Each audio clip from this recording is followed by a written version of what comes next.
오늘 저희를 주님의 전으로 초대하여 주시고 아버지 하나님의 은혜에 감격하여 주께 예배하게 하여 주심에 감사드립니다. 하나님, 이 시간 주께서 말씀하여 주시고 주께서 깨닫게 하여 주시고 그 깨닫는 마음으로 하나님께서 맡겨주신 귀한 사명 감당해내매 새 힘과 새 능력, 새 위로를 얻을 수 있는 귀한 시간 될 수 있도록 주님 역사하여 주옵소서. 주님께 모든 영광 올려드리며 살아계신 예수님의 이름으로 기도합니다. 아멘. 요즘 제 귀와 제 눈에 자주 띄는 표현 한 가지가 있습니다. 그 표현이 무엇이냐면 창조 땡땡이라는 표현입니다.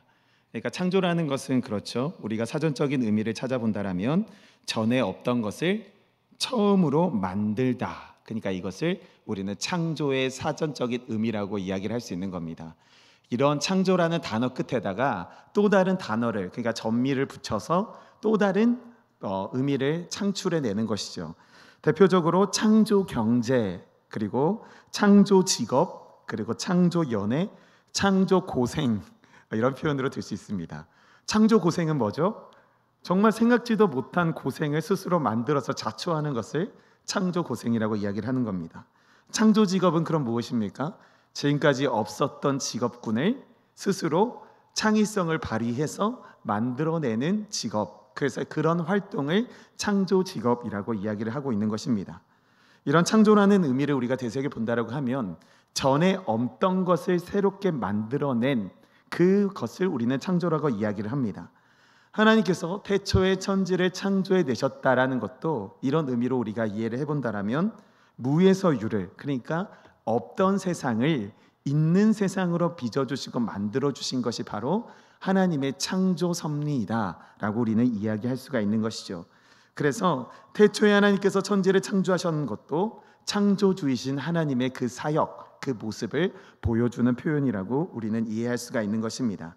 이런 의미에서 창조라는 단어, 그 어미에 전미를 붙여서 없던 새로운 무언가를 능동적으로 만들어내는 그런 활동을 창조 땡땡이라는 표현으로 우리는 부르고 또 그렇게 사용되고 있는 것이죠. 대표적으로 창조 경제도 그 대표적인 예라고 할 수 있을 것입니다. 지금까지는 없었던, 너무나도 시들어가고 너무나도 하락세로 보였던 이 경제를 살리기 위하여 정치계에서 많이 사용하는, 또 그것을 공약으로 내세우는 단어 중에 하나가 바로 창조 경제입니다. 그 의미가 무엇일까요?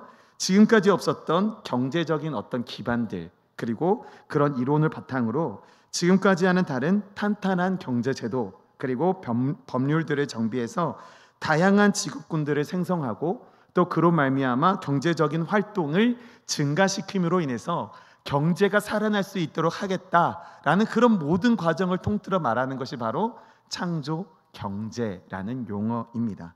그렇습니다. 그래서 이런 창조 경제, 뭔가 창조 땡땡이라는 단어를 많이 활용해서 없었던 무언가를 만들어내어서 새로운 활동으로 접어들게 하는 그 모든 용어들을 통틀어 사용할 수 있는 것이 바로 창조 땡땡이라는 것이죠.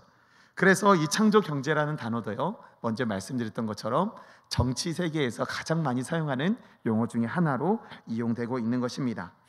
여기까지가 이해되신다라면 오늘 설교 제목을 읽어보신 분들은 약간 의아해 하실 수 있습니다. 오늘 설교 제목은 창조 고난입니다.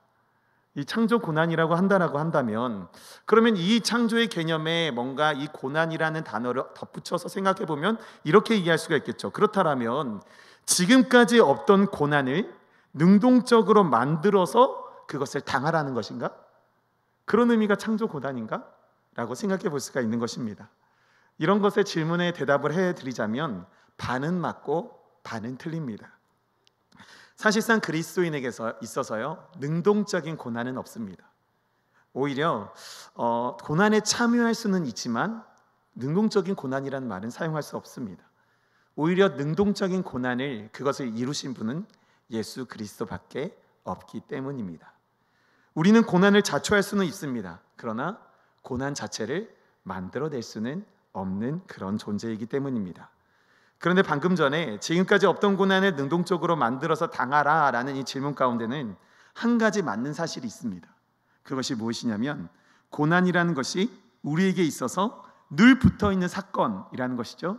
그래서 고난은 우리가 삶에 있어서 당할 수밖에 없는, 고난을 당할 수밖에 없는 존재가 바로 우리의 인생, 우리 모두라는 사실인 겁니다. 이를 먼저 몸소 보여주신 분이 바로 예수 그리스도이십니다. 여러분, 십자가 고난은요, 하나님께서 죄악으로 얼룩져서 하나님과 담으로 인해 하나님의 편으로 넘어올 수 없는 그 죄악으로 죽었던 인류를 구속하기 위한 하나님의 계획이셨습니다. 그래서 그들을 구원하시기 위해서 하나님은 고난을 만들어내셨죠. 그것이 바로 십자가 고난입니다. 그것에 인류 구속의 뜻을 두시고 임의에 준비해 두심으로 그 고난에 독생자 예수 그리스도를 인간의 몸을 입고 이 땅에 보내셔서 그 고난의 길을 걸어갈 수 있도록 만들어 주신 것입니다. 정확히 말하면 그 고난을 당하게 하신 것이죠. 여기서 중요한 사실이 있습니다. 예수 그리스도께서는 그 고난을 그냥 걸어가신 것이 아니죠.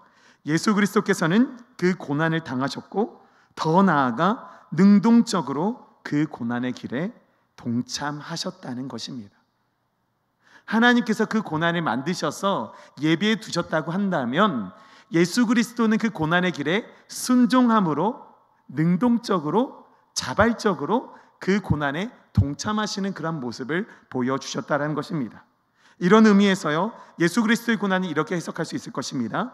예수 그리스도의 고난은 그야말로 이전에도 없었고 이후에도 없었던, 그리고 앞으로도 없을 창조 고난이라는 것입니다.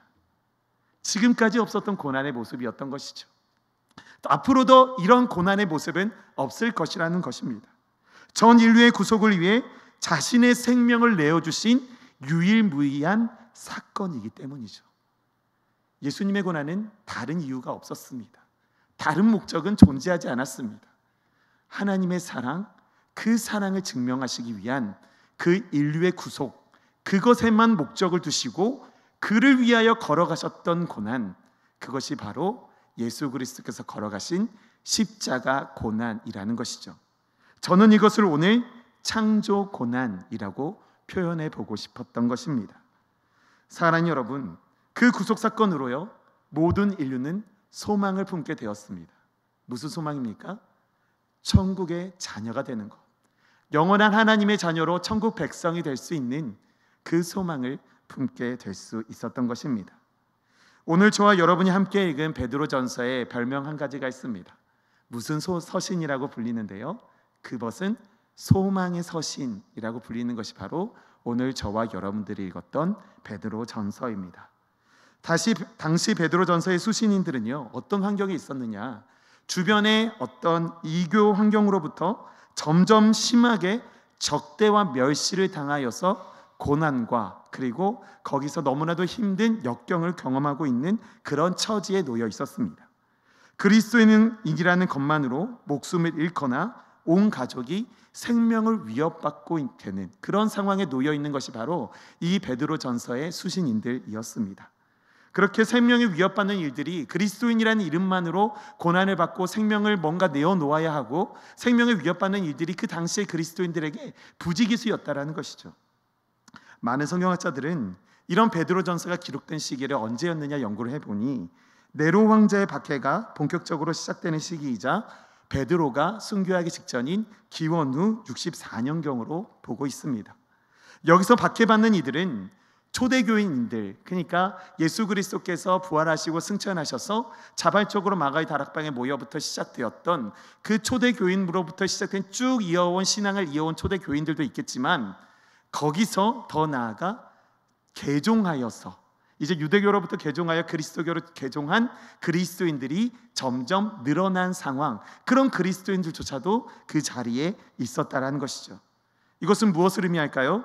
예수 그리스도를 믿는 이들이 목숨을 담보로 하고 있는 고난을 당하고 있는 상황에서 나 또한 그리스도인이 되겠다라고 개종하는 이들이 생겨났다라는 겁니다.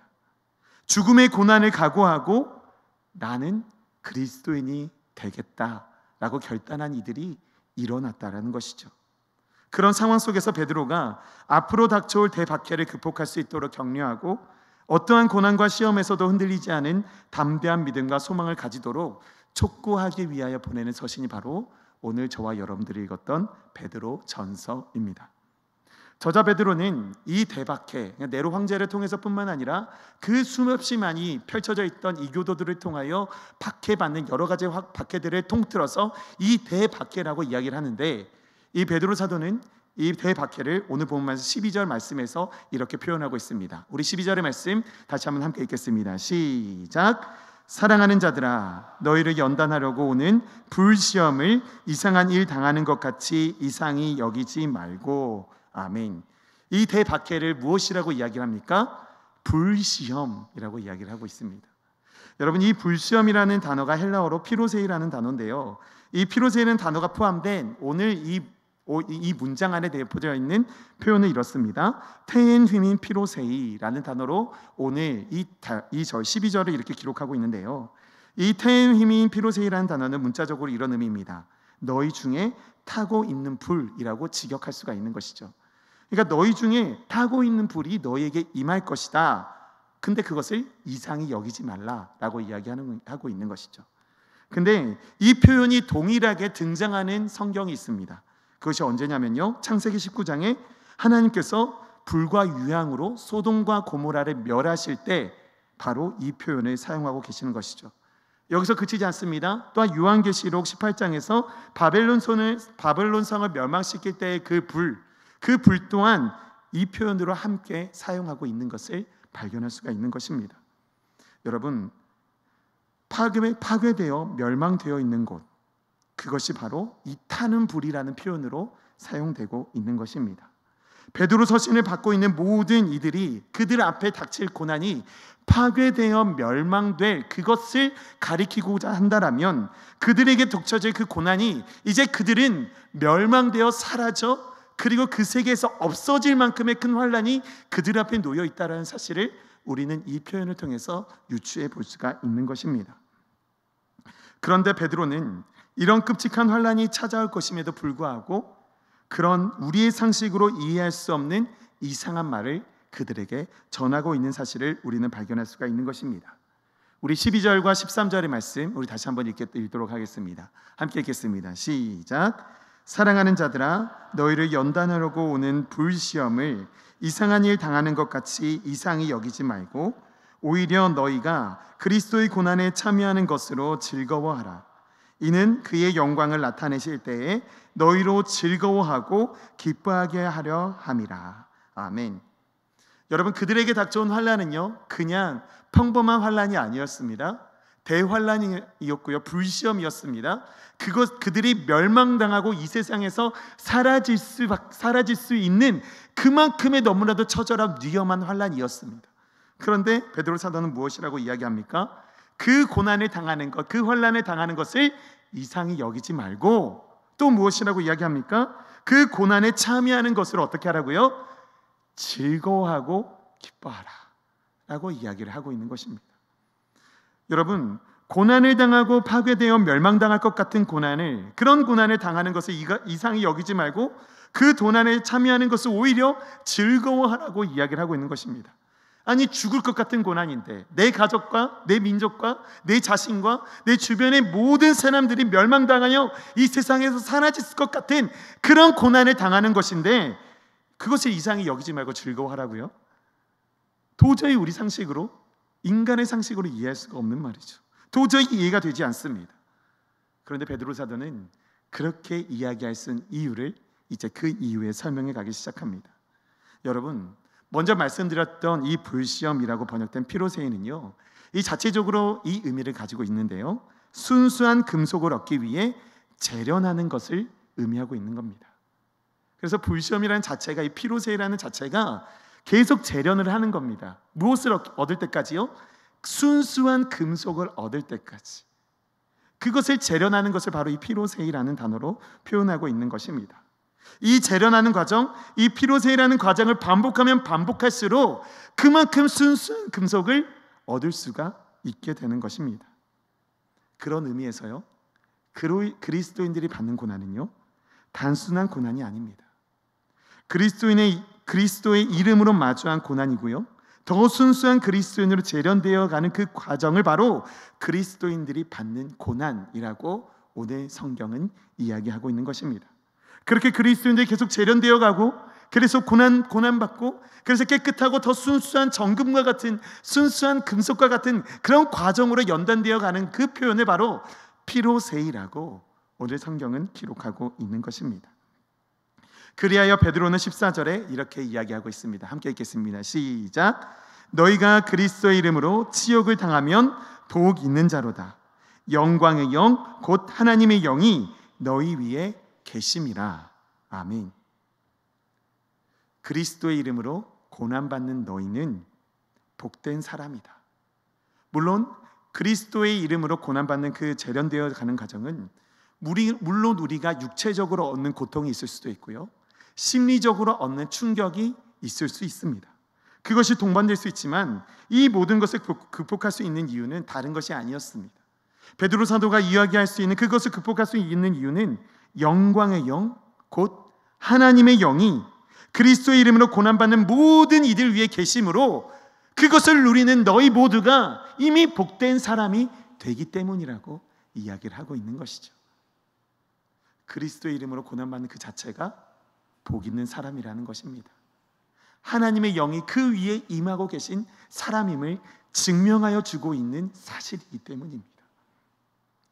사랑하는 여러분, 이 말씀을 들은 베드로의 그 시대의 많은 사람들, 즉 예수 그리스도의 이름으로 고난받는 모든 순간이, 그 모든 고난받는 모든 순간들이 당시 모든 그리스도인에게 고난과 죽음, 그 이후에 있을 영원한 천국을 소망하게 되는 그 징표가 되었다고 한다면, 오늘 말씀을 받은 마지막 때를 살아가는 우리에게도 더 이상 우리가 죄인으로서가 아니라 그리스도와 함께 고난받는 자로 여호와의 영광에 참여할 수 있게 됨을 증명해 주는 말씀이 바로 오늘 저와 여러분들이 걷던 이 말씀인 것입니다. 여러분, 예수 그리스도의 이름으로 받는 고난은 결코 거짓된 고난이 아닙니다. 또 그렇게 여겨서는 되지 않습니다. 오늘 본 말씀 15절의 말씀이 이렇게 기록합니다. 함께 읽겠습니다. 시작. 너희 중에 누구든지 살인이나 도둑질이나 악행이나 남의 일을 간섭하는 자로 고난을 받지 말려니와. 아멘. 그리스도인이 받는 고난은요, 다른 이유 때문에 받는 것이 아니라 그리스도의 이름 때문에 받는 것이어야 합니다. 세상에서의 내가 저지른 어떤 잘못 때문에 받는 그 고난이 만약 이것이 그리스도를 위한 고난인 것처럼 포장해서는 안 되는 것이죠. 자칫 나의 잘못을, 그리고 나의 잘못으로 받는 고난이 마냥 주를 위하여 받는 고난이라며 그것을 착각해서 포장하는 일들이 우리 가운데서도 누누이 일어날 수 있다는 것입니다. 그것을 우리는 경계해야 한다는 것이죠. 중세시대에 이런 커다란 사건이 있었습니다. 내 판단, 내 의지, 내 욕심을 채우기 위하여 망령되의 주의 이름을 빌려서 일으켰던 커다란 사건이 있었죠. 주님의 이름으로 라는 명분으로 내세웠지만 그 속내에서는요, 사람의 욕심이 풍겨나는 교황의 자리, 교황의 권력을 되찾기 위한 권력 전쟁이 되었던 사건입니다. 바로 십자군 전쟁입니다. 주님의 이름으로라고 나아갔지만 수없이 죄 없는 이들, 그리고 그들의 피를 흘리게 하였습니다. 권력을 되찾기 위하여. 여러분, 하나님 앞에 살아간다는 것은 하나님의 능력을 등에 입고 살아가는 것을 의미하는 것입니다. 그런데 우리가 착각하지 말아야 할 것은 하나님의 능력을 등에 입는다는 것 자체가 나의 모든 허물과 나의 모든 죄악을 그것으로 포장할 수 있다는 것이 의미하는 것이 아닙니다.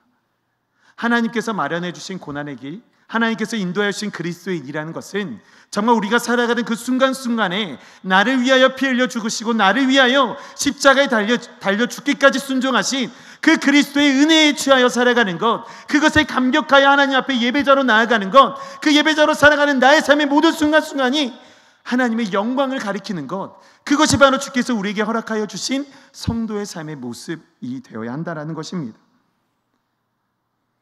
내 사사로운 욕심에 의한 고난을 거룩한 주의 이름으로 덮어 씌우는 죄악을 우리는 저질러서는 안 되는 것입니다. 예수 그리스도의 영광은 영광의 고난이었습니다. 가장 아름답고 보배로운 고난이었습니다. 이제는 다시 없을, 정말 그가 먼저 걸어가 유일무이한 창조 고난이었습니다. 그 고난에 참여하는 것이 지금을 살아가는, 그리고 그 당시에 살아갔던 그리스도인들에게도 가장 크게 누릴 수 있는 가장 큰 명예로운 삶이었던 것입니다. 그렇기 때문에 주의 이름으로 고난당하는 우리들이 해야 할 일들이 있습니다. 첫 번째입니다. 함께 읽겠습니다. 시작. 고난을 부끄러워하지 말고 그 고난으로 하나님께 영광을 돌려야 합니다. 16절의 말씀 제가 읽어드립니다. 만일 그리스도인으로 고난을 받으면 부끄러워하지 말고 도리어 그 이름으로 하나님께 영광을 돌리라. 아멘. 여러분, 여기에서 얻는 영광은요, 어떤 우리의 노력과 힘으로 어떻게 노력을 해서 얻을 수 있는 그런 영광이 아닙니다. 하나님의 때에 하나님께서 멸할 것은 멸하시고 일으키실 것을 일으키신 그때에 하나님께서 우리 모두에게 주 예수 그리스도의 이름으로 말미암아 그 보혈의 능력으로 말미암아 우리에게 허락하여 주신 그 부활의 영광이 그때 우리에게 이르게 되는 것입니다. 내가 성취한 것이 아니라 내가 누리게 되었다라는 것이죠. 내가 그 영광의 자리에 초대되어서 이끌림을 받았다라는 것입니다.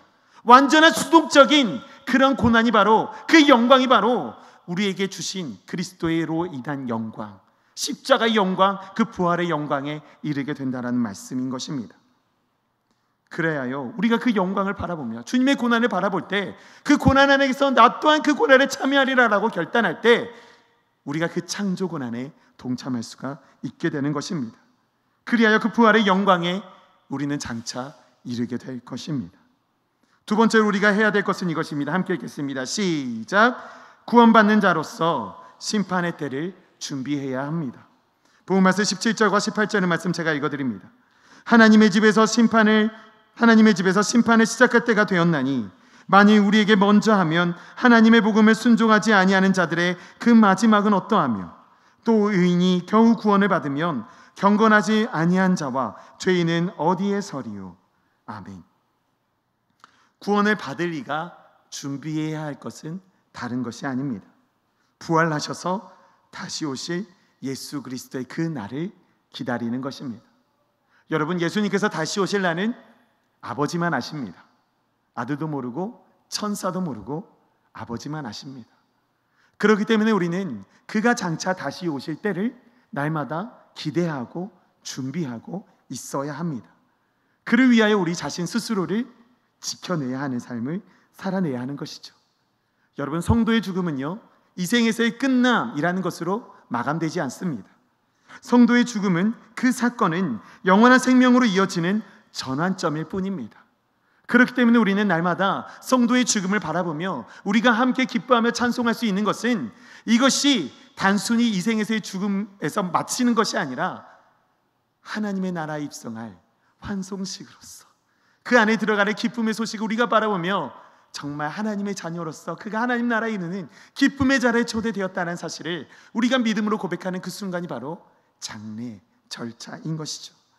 사랑하는 여러분, 우리의 인생길에서 죽음 또한 우리가 언제 죽음 앞에 마주할지 모릅니다. 그러나 우리가 주님 앞에 서서 우리가 기뻐하며 담대히 서 있을 수 있는 것은 우리 여전히 죽음의 권세를 이기시고 살아내시고 그 권세를 이겨내셔서 여전히 부활의 자녀로 우리를 초대하여 주고 계시는 그 영광이, 그 은혜가 여전히 우리 가운데 쏟아 부어지고 있기 때문입니다. 그것을 믿는 믿음 때문에 오늘 우리는 죽음 앞에 담대할 수가 있는 것입니다. 고난을 당하는 이들이 해야 할 것, 그 세 번째는 이것입니다. 함께 읽겠습니다. 시작. 우리의 영혼을 창조주 하나님께 맡겨드려야 합니다. 19절의 말씀도 함께 읽겠습니다. 시작. 그러므로 하나님의 뜻대로 고난을 받는 자들은 또한 선을 행하는 가운데 그 영혼을 미쁘신 창조주께 의탁할지어다. 아멘. 여러분, 고난 가운데 선을 행한다는 것은요, 그리스도인에게 있어서 가장 어려운 임무입니다. 정말 힘들고 어려운 예수 그리스도의 이름, 그 안에서 내가 받는 고난과 역경과 모든 것을 내려놓아야 할 것만 같고 모든 것을 포기해야 할 것만 같고 좌절이 파도처럼 몰려오고 모든 것이 진짜 내가 이겨낼 수 없을 것 같은 그런 인생길에서 인생마저도 정말 내 마음대로 되는 것이 없다, 정말 인생을 포기해야 할 것 같은 그런 자포자기한 상황 속에서 하나님의 명을 받아 그 사명을 감당하며 선을 행한다는 것은요, 정말 너무나도 어려운 일이 아닐 수가 없는 것입니다. 그런데요, 그 베드로의 사도를 말씀을 통하여 오늘 주님은 그런 삶을 살아내라 요청하여 주고 계시는 것이죠. 고난 가운데 성을 행한다는 것, 너무나도 어려운 일입니다. 그러나 이것을 감당해낼 수 있는 방법이 한 가지가 있습니다. 영혼의 주권자 되시는 하나님께 맡겨드리면 되는 것입니다. 창조주 하나님께 우리의 영혼을 의탁드리면 되는 것입니다. 여러분, 예수 그리스도께서 십자가상에서 그 생을 다하여 죽음을 당하실 때 그 마지막 말씀 기억나십니까? 내 영혼을 아버지 손에 부탁하나이다 였습니다. 모든 죄를 짊어지시고 육신을 입은 하나님으로서, 육신을 입은 자로서 마지막 사명, 그 죽음을 맞이하시면서 이 생을 살아가는, 육신을 입고 살아가는 모든 성도들이 할 수 있는 가장 아름답고 몸소 행할 수 있는 모범을 보여주신 것입니다. 여러분, 영혼의 주인은 하나님이십니다. 그리고 그 영혼을 살리시는 분도 하나님이십니다. 그런 하나님께 우리의 영혼을 맡겨드리는 것도 당연한 일인 것입니다. 오늘 말씀을 정리합니다. 사랑하는 여러분, 예수 그리스도께서 받으신 그 고난은 필요 없는 고난이 아니었습니다. 그 이전과 그 이후에 그 동일한 고난을 받은 이는 없었고 더 없을 것이기 때문입니다. 오직 유일하게 인류를 구원해내시기 위해 계획된 고난, 그 창조 고난, 그 길을 예수님은 걸어내셨던 겁니다. 그리고 오늘 말씀을 통하여 우리로 하여금 그 고난의 자리로 초대해 주고 계시는 겁니다. 왜 초대하여 주고 계시는 것일까요? 그 고난의 끝에는 여호와 하나님의 영광의 자리, 부활의 영광이 마련되어 있기 때문입니다. 그것에 이르는 것이 모든 그리스도인들의 소망이 되었습니다. 그리고도 그 소망이 바로 지금 우리가 당하고 있는 힘듦과 어려움, 예수 그리스도의 이름으로 당하는 고난을 이겨낼 수 있는 능력이 되었습니다. 장차 마주할 대박해 앞에서 의연하게 그리스도의 이름으로 받는 고난을 받으며 천국 소망을 품었던 초대 그리스도인들처럼 오늘을 살아가는 지금의 성도들도, 저와 여러분도 우리의 영혼을 하나님께 의탁함으로 오늘의 힘듦과 어려움을 극복하여 하나님 나라에 이르는 그 영광에 이르기까지 충성으로 헌신하는 저와 여러분 되시기를 축원합니다. 기도하겠습니다. 사랑해 주님 감사합니다.